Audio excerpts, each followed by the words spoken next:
You're listening to the Oneofus.net podcast network.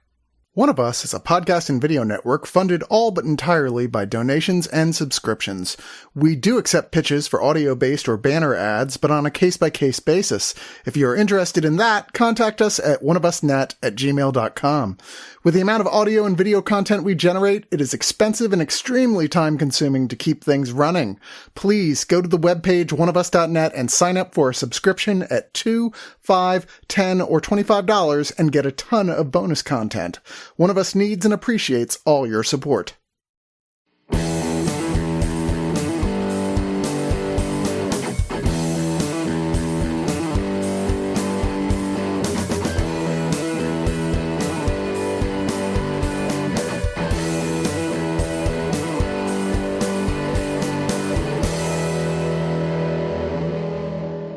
Bo, what does regret mean? Well, the funny thing about regret, son, is sometimes we regret the things we haven't done more than the things we have. By the way, if you see your mother tonight, I want you to tell her, Satan! Satan! Satan! Satan! Satan! And with those words, the Butthole Surfers launched themselves into my consciousness as a young man, and I went, what the fuck is this? I think I'm in love. And immediately went into a parody of Black Sabbath, and I'm just like, at that point, world's biggest Black Sabbath fan, teenage Chris, and going like, this is as if it knows me. This is the opening of the song Sweet Loaf, by the way. Which Sweat Loaf, which is, I believe, is you want to get sued? It's Sweat Loaf. Which I believe is on Locust Abortion Technician. It's the starting song from Locust Abortion Technician, which is a lot of people's entry point into that band. Which, even though weirdly, it is nice the choice hardest. Of words, definitely. It's the hardest album to listen to by that band. It is their most difficult listening album for sure. Which makes it one of the better ones. It's really one of their best, probably their best record, for my money. It ended up being the seminal 80s, before the term alt rock was around, alt rock moments. It went on to inform a lot of stuff. And if you watch the movie that we are about to talk about, you'll realize that, oh, wow, this band really kind of set up the 90s in more ways than we ever we're knew. talking about a movie? We're talking about a movie and a band. The movie is called Butthole Surfers, The Whole Truth and Nothing But, which is also the title of a greatest hits compilation they put out many years after they broke up. I think I saw a movie with that exact same title on Pornhub before Texas banned it. Could be that as well. I don't think the Surfers that definitely influenced by Butthole Surfers. All whole and Nothing But. Oh, okay, part 3. But Locust Abortion Technician was kind of what we used to detect the weak in the punk community. I was absolutely that's the thing. If you were punk rock in the mid 80s, this was your acid test, literally, that you could use with your friends to be like, oh, so you like Black Flag? Oh, so you like Circle Jerks? Oh, you like Minor Threat? Well, do you like the Butthole Surfers? And the answer to that would let you know. It's oh, okay, you're boring or you're not boring. Yeah, anybody can get into, when you're 13 years old, into some super aggressive, skateboard music. But, Butthole Surfers were let's combine that with the weirdest audible art you've ever encountered. I never, considered Butthole Surfers punk when I was growing up. Well, the thing is, they're not hardcore, certainly, but they definitely count as punk. And, I mean, the definitions of, that is a very wide definition. Vegas invented something new to me. It's so weird because so many new wave and punk rock bands came out of just being an art school and hey, let's form a band. And this was a band that literally came out of people studying the accounting and stockbroker programs at Trinity Trinity College in San Antonio, and going let's make a band. And they were the ones that just went the farthest out on the edge as far as 80s rock. It's funny, almost every art movement is made more interesting by outsiders. And they were outsiders. This is something that you and I talked about when we were doing the review about the Church of the Subgenius documentary several years ago. Yeah. This idea that, now granted, Church of the Subgenius is some weird Dadaist faux religious movement, not a band, But these weird movements tend to come out of very repressive, very conservative places. And I think we reached the agreement that the true weirdos are the ones who come out of those environments, not someone on the West Coast who are like, yeah, everybody's weird and cool, or everyone in Brooklyn is like hip. It's like, no, when you do shit in like San Antonio and you do something that you know could probably just get your ass whooped, that takes some guts. You have to be really, truly crazy to do that kind of shit in those kind of small towns. Even like the hardest core punk bands were like, who the fuck are these guys? What is happening right now? And the Surfers were active. A lot of people don't realize that they were active as early as like 1981. They like were even before then. Yeah, and before the like, name stuck. The name that they have is because they put out a single called Butthole Surfers. It was their first song. Or at least first song that they put on wax. Yeah. And this was like... Well, the documentary says it's the first song they actually played. I wouldn't be surprised. And they were introduced as the Butthole Surfers. Well, later on, you know, but definitely like that was, you know, it certainly wasn't what came after. It was more of a standard, like, you know, they took a riff and then went with it. It was like, okay, well, this is kind of punk rock, I guess. Okay, and then like what stemmed from that was so much more. What I do want to message, emphasize, kids, is if you start a band with your friends and you come up and you don't have a name for yourself and you come up with some crazy single with a name like, you know, Dickhole Wave Runners, that is going to be your name. Today there's so many like really horrible like band names. There's like bands that I like called like Chairlift. Why the fuck are you called Chairlift? But if Butthole Surfers is really a great name, but if somebody came out right now and they were called the Butthole Surfers, I'd be like, that's a ridiculous fucking name for a Well, also, like, we run out of names. we have gone through the entire dictionary. Yeah, we've gone through the entire dictionary. Yeah. Like, I remember a couple of, like, many years ago, somebody was just like, hey, do you want to listen to Tame Impala? I was like, that's the lamest band name I've ever heard in my life. We're and then I was just like, holy shit, Revolting so Cocks good. was already taken. Nice. Yeah, exactly. It's just like now it's just like you take a 20-sided die and a dictionary and, you know, do your best. It's one of those where they have the list of words and you're like, okay, so you pick up the one that lines up with your birth month and then you pick the one that lines up with your birthday. Yeah, your porn star name is now your band. Coming up with your like Wu-Tang gangster name, like Childish Gambino. It's exactly. The same thing, yeah. Well, I want to emphasize to people who are listening to this who are like, I don't know or care anything about this band, the Butthole Surfers. The interesting news is this documentary is not required at all for you to have the time of your life watching this fucking movie. Like, you watch documentaries all the time about things you don't know a single thing about if they're supposed to be a good documentary. That is the point of documentaries. And this one has inserted so much puppetry and animation and crazy editing. And like, I have been a super fan forever, and I've always tried to follow every rabbit hole I can for any Butthole Surfers stuff I hadn't discovered yet. And somehow director, producer Tom Stern has found just gobs of stuff that I'm like, I didn't even know that existed. Like a footage and like bits. I mean, there's obviously... And the things that didn't existed, he animated with puppets. Yeah, he did. Tom Stern did the movie Freaked many years ago, which we actually reviewed on Digital Noise not that long ago. And originally, Gibby Haynes was supposed to be the star of the film, and apparently there were insurance reasons. Gibby Haynes, Gibby Haynes being the lead singer of the Butthole Surfers. Yes. And yeah, I've got to say, like, there's so many things in this documentary that fit the absolute pigeonhole of every rock documentary ever fucking done. And then we open up something new and send you down like a new path, and you're just like, oh wow, I saw that coming. I sure as fuck didn't see that coming. Yeah. Especially the end where they kind of wrap it up and with all three of the principal band members. And I'm gonna actually be a little delicate with spoilers about that because I think there's some major revelations there that work better if you see it and take it in. Yeah. But that doesn't. But without that, definitely this is something worth watching. Which is to say, if you are a hardcore fan and you have heard all of these stories over the years, you may find, as Chris has implied, there may be some new revelations. Yes. Yeah, and there will also be stuff that if you're a really hardcore fan, you're like, that is weird. They didn't bring that up at all. But there are just so many things that happened in the history of the Butthole Surfers. I've read two band bio books that have been written about them. I own both of those, amongst other things that have like, oral history type stuff that is like, oh, here's a story that you may not have heard type of thing. Yes, thank you. Usually the when they're 3-year-old. when they're usually, But when you're talking about the Butthole Surfers, it takes in a new context. Yes, sir. We are discussing the Butthole Surfers. Please display the appropriate amount of decorum. Sir, I'm sorry, I meant to say anal. There you go. I'm sorry. This is a Wendy's. What can I get you? I'm Chris. Joining me for this review is Drew. Bo. And Marco. So before we get any further into it, so I know obviously I've been very clear about I have had lots of experiences with the Butthole Surfers growing up, and Bo as well I know has and he's talked about that a little bit. So y'all have seen them live multiple times? I've seen them so many times. Okay. Yeah.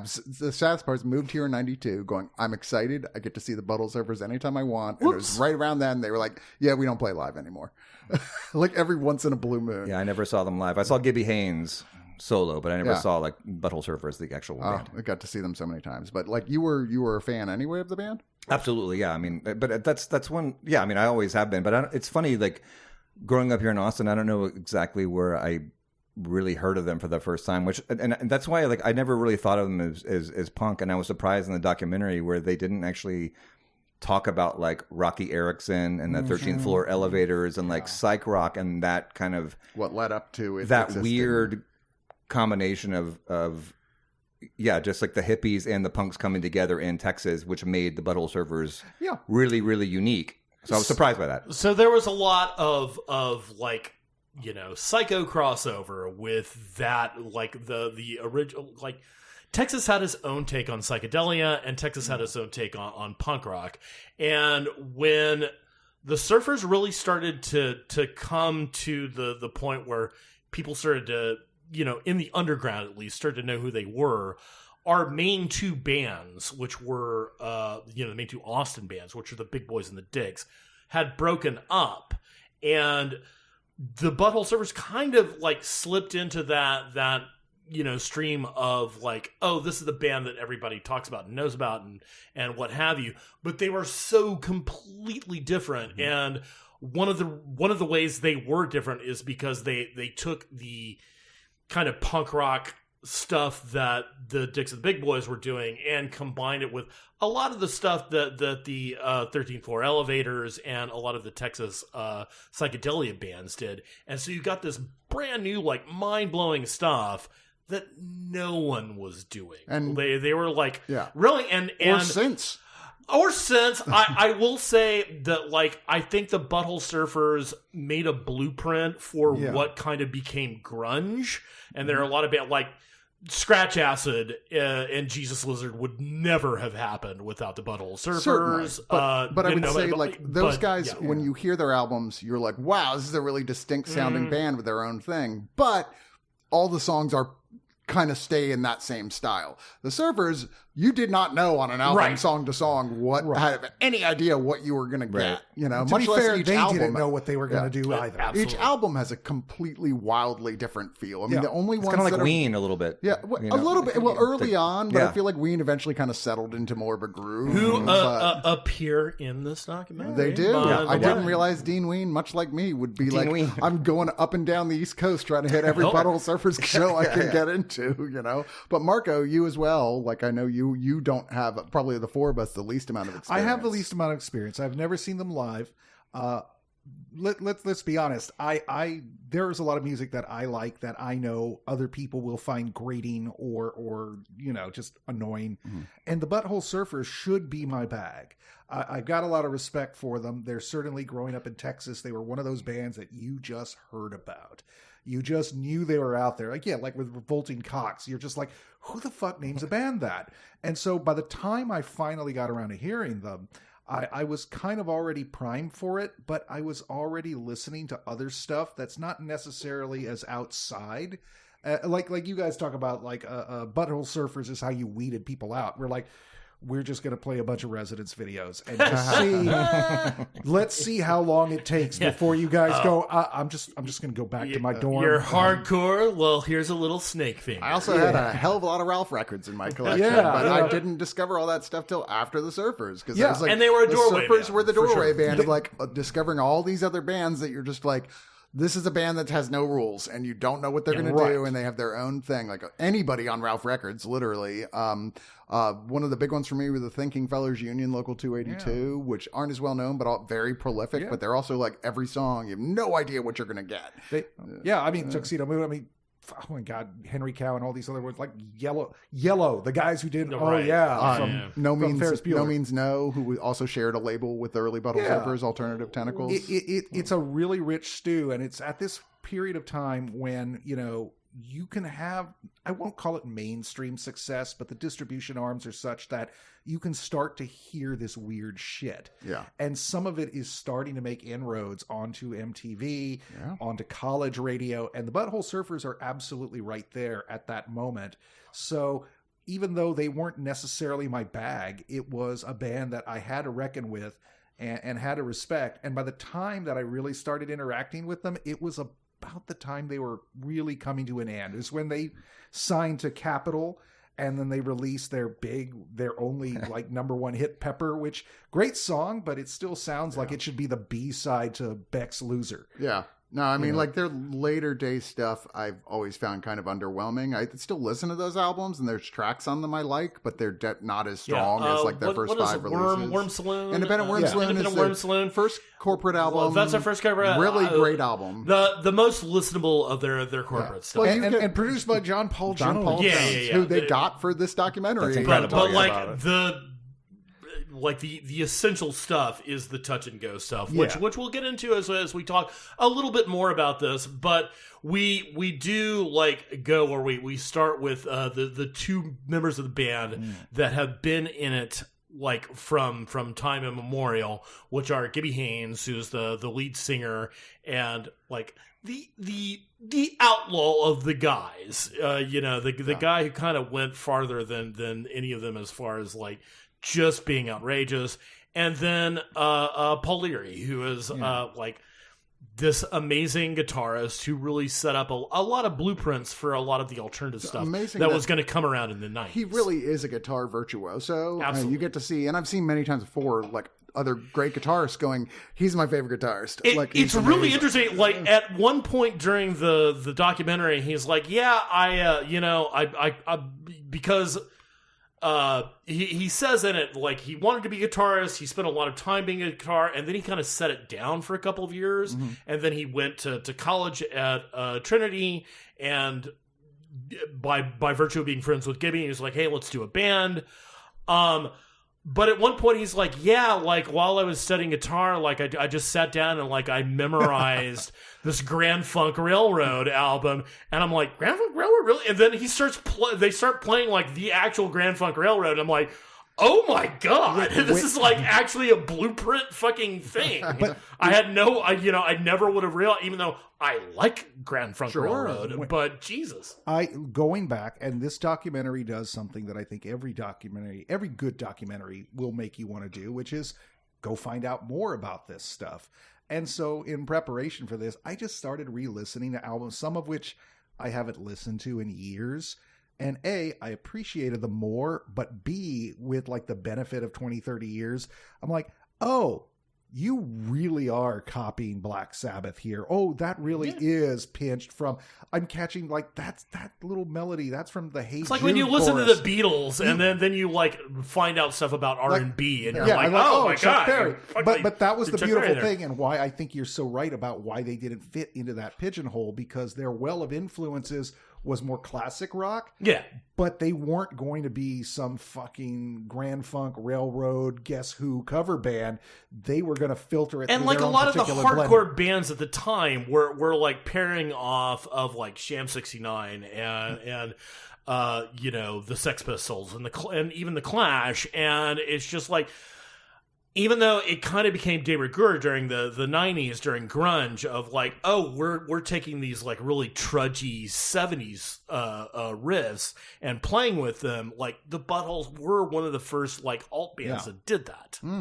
Yeah, and you say filtering them through something, you should say filtering through tons and tons of LSD. Yeah, exactly. And feedback. This is why Ian MacKaye and Henry Rollins could never do anything like this. They were way too straight edge. Whereas definitely. there was that weird straight edge aspect to punk, and the Surfers were like, we will do all the drugs. I mean, I don't think Rollins was straight edge, but no, he eventually not entirely. He did do acid, and like, you know, and there was certainly like Black Flag, especially towards its end, did a lot of sludgy stuff that was like going against the grain, slow stuff.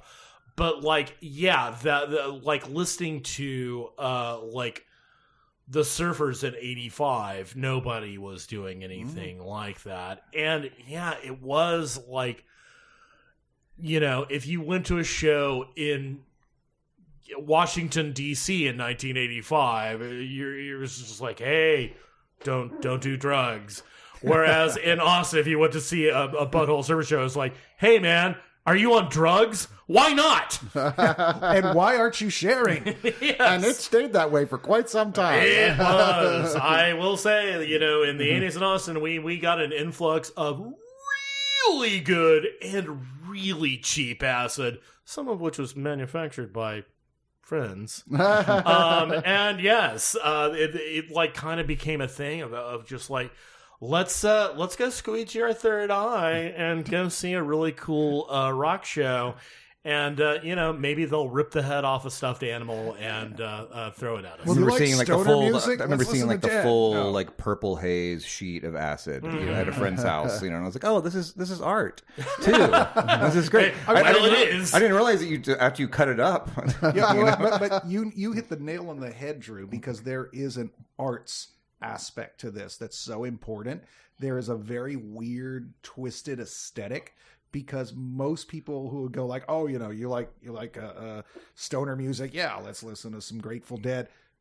These guys are stoner rock, stoner punk, stoner psychedelic, but they are just filtering it through this bizarre lens, not least which a bunch of influences from like medical textbooks. Yeah, they're really gross and a lens that's also very Texas as well. And like very so much small Texas-y town stuff, so much small town stuff that's in as part of its DNA that you can't miss. These guys weren't hearing punk; they were hearing classic rock, but they were so fucking weird that when they weren't manufactured to do it, like the Pistols or something. Exactly. Yeah. But like a lot of you know, biopics, this does start out with Gibby and Paul meeting each other at Trinity and getting to know each other, and then like this whole you know, kind of sassy bit where, oh, we made this single and it ended up being our thing, and them not being like totally serious about the band, and then all of the sudden they play a show and Chris Gates from the Big Boys introduces them as, I guess they're the Butthole Surfers. Yeah,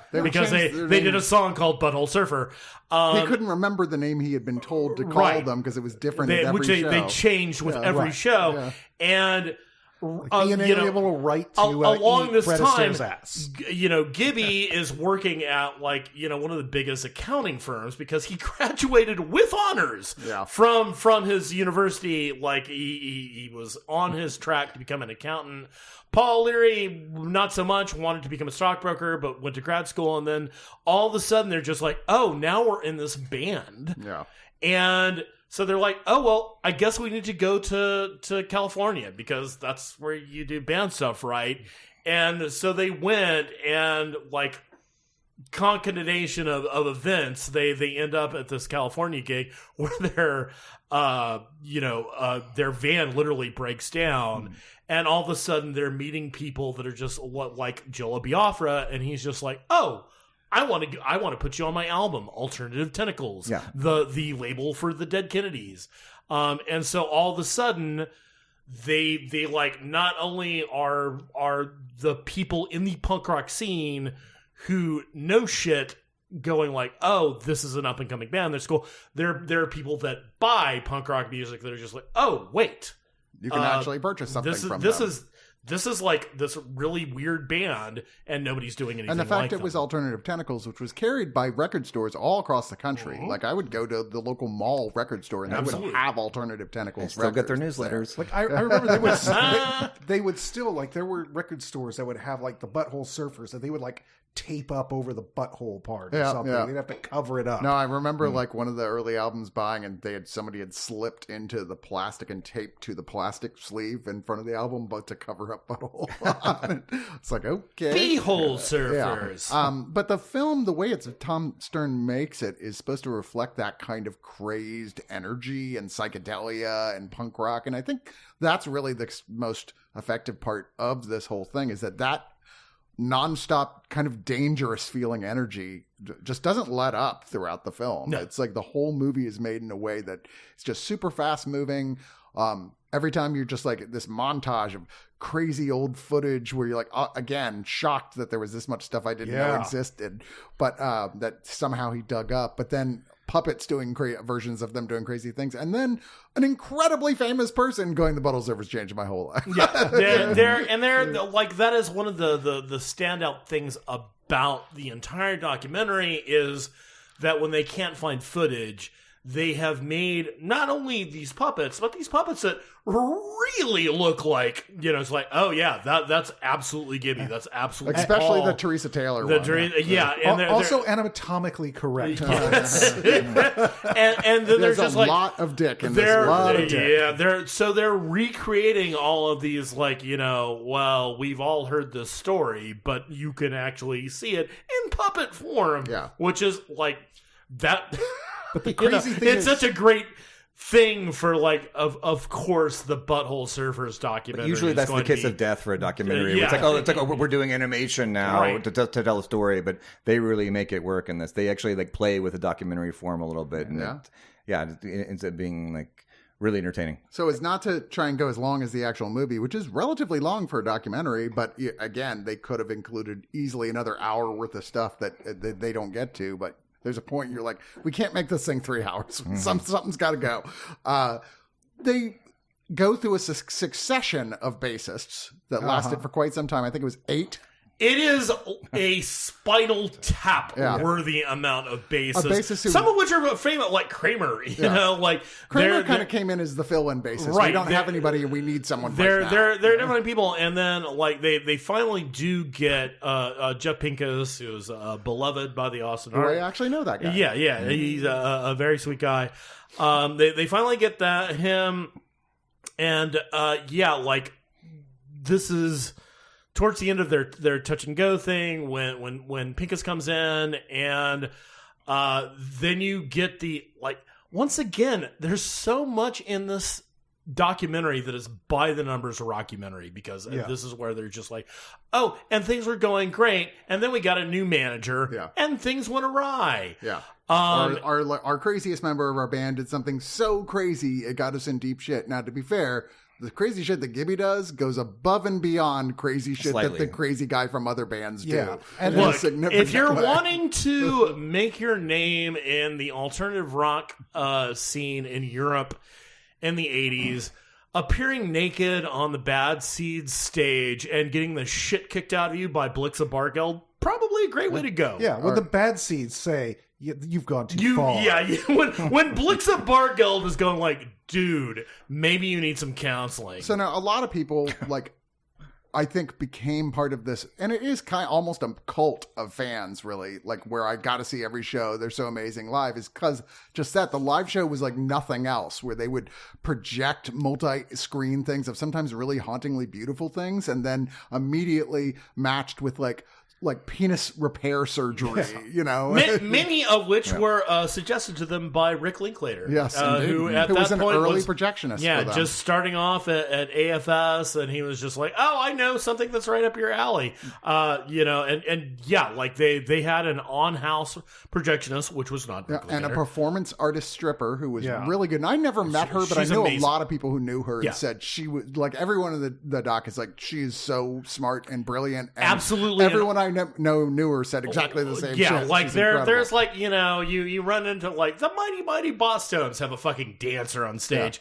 but she was like a performance artist in her own right. Like she'd be on there totally naked, and she would braid hair extensions into her pubic hair so they hung down to her knees like dreadlocks, stuff like that. And you're just like, oh, she's just like, it was part of that whole beauty is ugliness. Yeah, it was like, oh, I'm going to see a naked girl at the Butthole Surfers concert. And then you get there, and like, she's got a beard. Your lead singer with fucking clothespins all over his hair and beard isn't weird enough. But as well, there was stuff that like he would.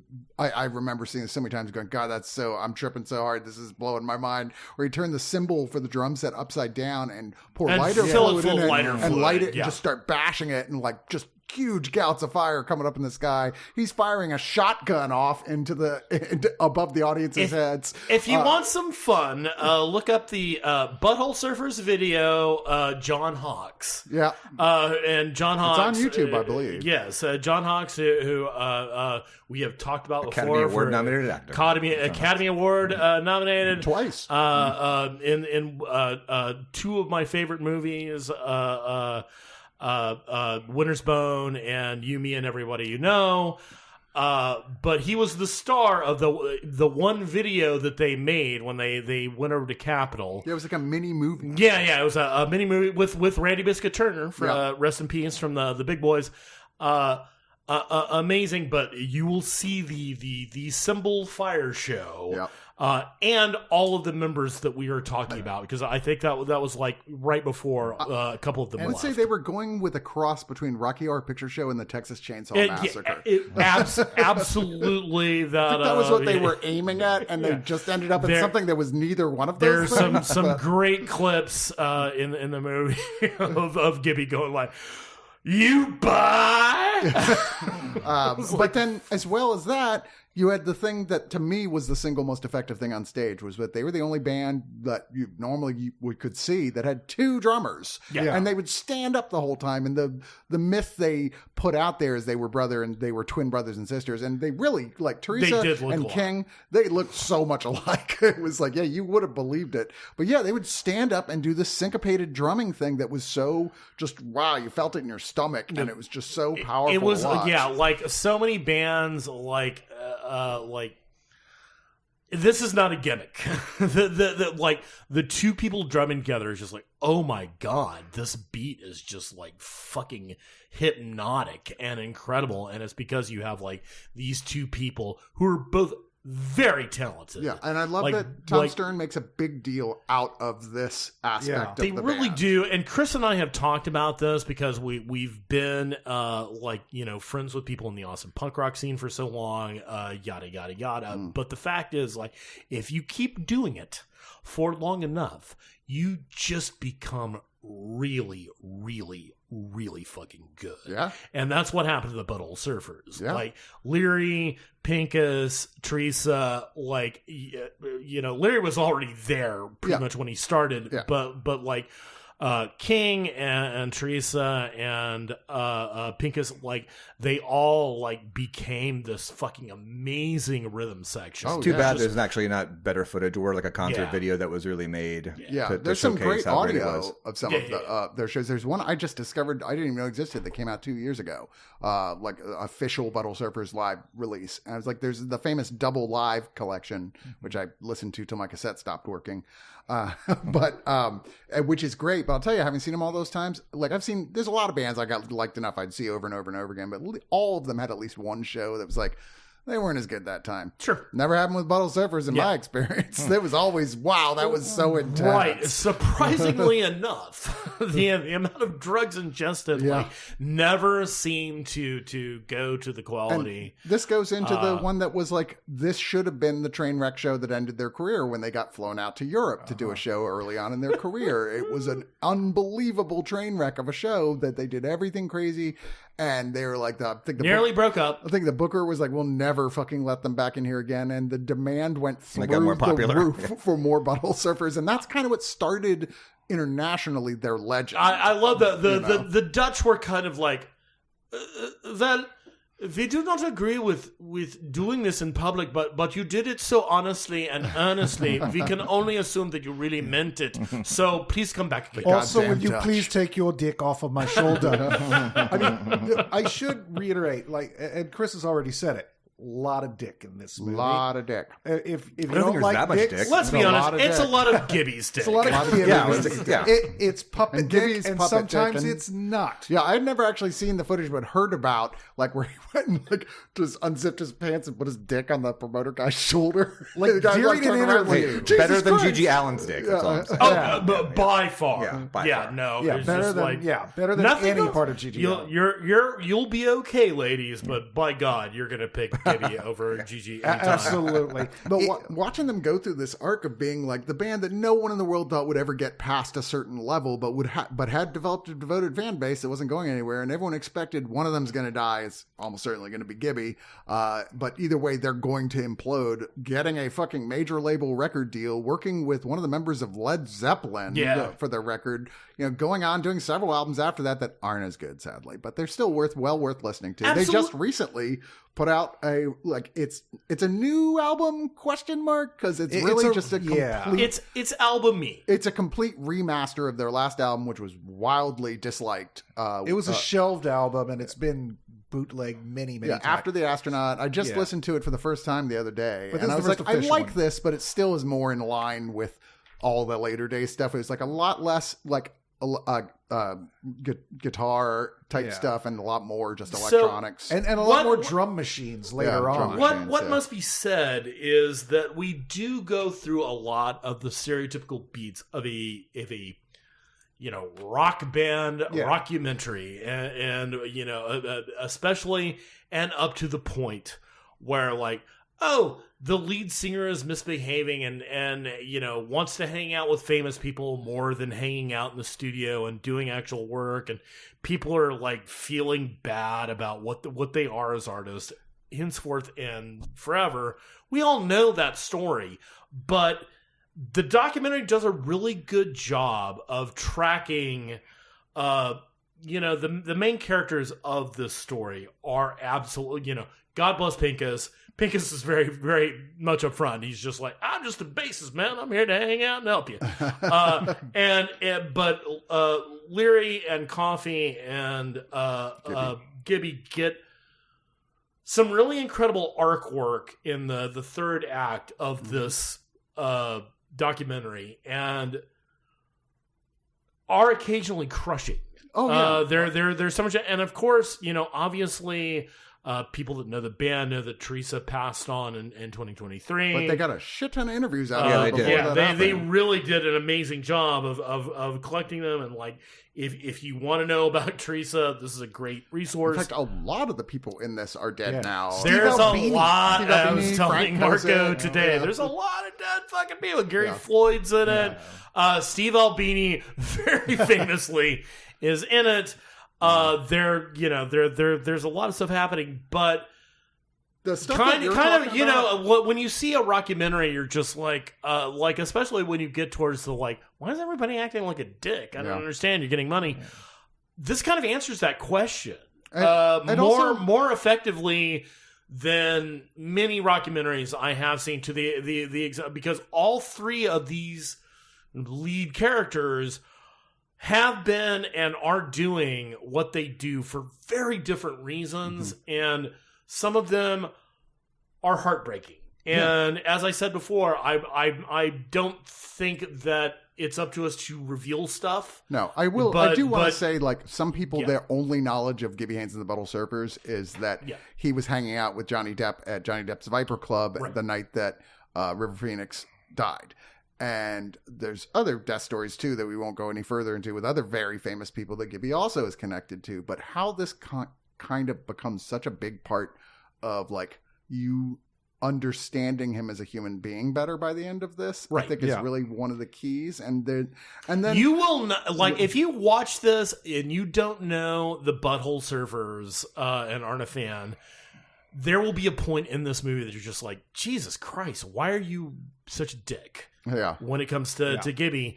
And I don't think it completely answers that question, but it certainly takes a stab at it, and it's very impressive. Well, I will say, to sort of head towards the end game here, I did do something that outside of like the more colorful way it's telling the story, that is something you don't really see very often in a music biopic, is that the film ended up creating a sort of obvious sense of healing between these people, both in their own personal lives and them being able to talk to each other again and like look back at things with more smiles and hugs than like regrets. You can see the process of the making of the documentary and how it took probably a couple of years or something to film everything. And there's a whole thing with Gibby especially that I won't say any details at all, but like it's just such a window into like who this man You're acting like it's a Marvel movie or something. It's not there's not some crazy end credit scene at the end. It's interesting to watch the arc of the film and how you get there. I think it's like, if you want to find out about this, watch it. Yes, he is Thanos. He just came out to Hall H. You didn't see it at D23. Gibby came out. Gibby Haynes will return. That would be fucking great. God, I mean, in an alternate acid universe. A lot of characters I could picture. He was so good in Dune. But yeah, I really kind of adored this. But let us move into final thoughts, and we'll give Marco the starting round here. Yeah, I mean, I am probably, as a fan of the band, I'm probably the lowest ranked fan here. But I still have a lot of respect and admiration, and I think this documentary does what any good documentary should do, which is get you interested in something, even if you know nothing about the subject matter. Even if you watch this documentary, by the end you think, I don't like these guys, but this was an interesting journey. I think this is very accessible, both for the hardcore fan and for the newcomer. I think hardcore fans like Chris will say this is the Citizen Kane of documentary musical films. It's not. It's very, very good. I just think by virtue of the fact that it is the only feature-length documentary about the Butthole Surfers, it has de facto it has become the definitive documentary. And I cannot imagine that they will ever have another one that has this level of access to the people who were there, which leads me to my final point, which is not so much a review, but I just wanted to comment on this because the one moment in this movie that encapsulates its appeal, there is a long story about a time when the Butthole Surfers were beefing with Michael Stipe of REM. And it involves them getting their revenge by painting a lewd message on the side of their van and driving by Michael Stipe's house, and which we see in puppet form. Possibly. And then they interview every member of the band, and every member of the band has a different version of this. We're like, yes, it absolutely happened. Nah, it didn't happen. Well, yeah, it did happen, but not the way they remember it. Until we finally, somebody going, we talked about it. Or so like, well, I know we talked about it. I don't know if we did it or not. And then they finally they let Paul Leary have the last word on this. He goes, I don't know. I don't remember. And anybody who tells you they remembered wasn't there. And I think that is what is so valuable about this film, because it's getting a lot of people, many of whom are already dead. And so getting them on the record, getting them to talk about these things, illustrating those moments in a very humorous way when they have to with puppets. But trust me, if you think, oh, okay, all the crazy shit, they had to animate it. Trust me, there is enough actual real footage in here to back up every crazy thing you see in those puppet segments. I mean, it's kind of like your name showing up 4,000 times in the Epstein files. If it didn't happen, it might have happened. Yeah, it's like, hey, it's so outlandish that any unsubstantiated claim seems kind of plausible. Yeah. And that's this kind of band. Like, if you told me the Butthole Surfers did that, I wouldn't say you're full of shit. I'm like, yeah, that tracks. Yeah. Probably happened. And for that reason, I think it is a very valuable document, because it is a band that is already in their 60s and 70s. They're not going to be around forever. And let's be honest. It's hard to believe. Hard to believe. And also, not only and that's another thing that the movie touches on, this sort of vagary of human memory. But when you throw in a Herculean amount of drugs into that equation, it becomes very hard to separate fact from fiction. And I think these filmmakers have done a marvelous job of giving us the facts, giving us not only what we know to be the truth, but also allowing each member of the band to present their truth about what happened and their experiences. This is a great documentary, and it's definitely worth seeking out. I'm going to give this 9 out of 10 puppet dicks. Nice. Drew? Well, I will say that I think if there were an equivalent of the Epstein Files for the Butthole Surfers, I think Bo and Chris would have read every fucking word of it for sure, which I love. And their it's names amazing. are blacked out. I'm here to tell all of you I would have read half of that it. the Butthole Surfers absolutely fucked Michael Stein. They certain not for lack of trying. So yeah, I mean, I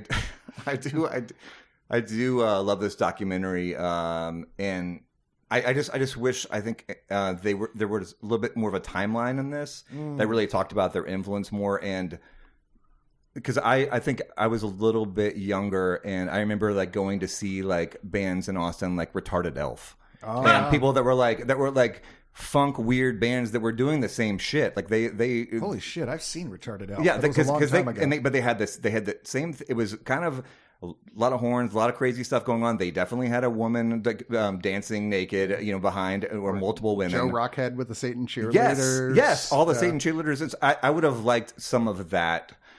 I don't know, just a little bit of that timeline more. Bringing it home. Yeah, and definitely like with Rocky Erickson, and just to show their kind of place. And then I think one thing that we haven't really touched on that much, we did a little bit, but I think I felt kind of sad watching this documentary. I think watching Gibby Haynes and Teresa Taylor, they're fucking fried. Yeah. Like they are totally fried. And I mean, Teresa Taylor, who you might know from being the Paps and Madonna lady from Slacker. The literal cover girl for Slacker. Yeah. So, so I was a little saddened by that, actually. So it was kind of, and Bo, you kept kind of, talking about the third act. I think it's that shows itself. There's a lot that of rears its head, big feels in the third act, which we haven't talked about.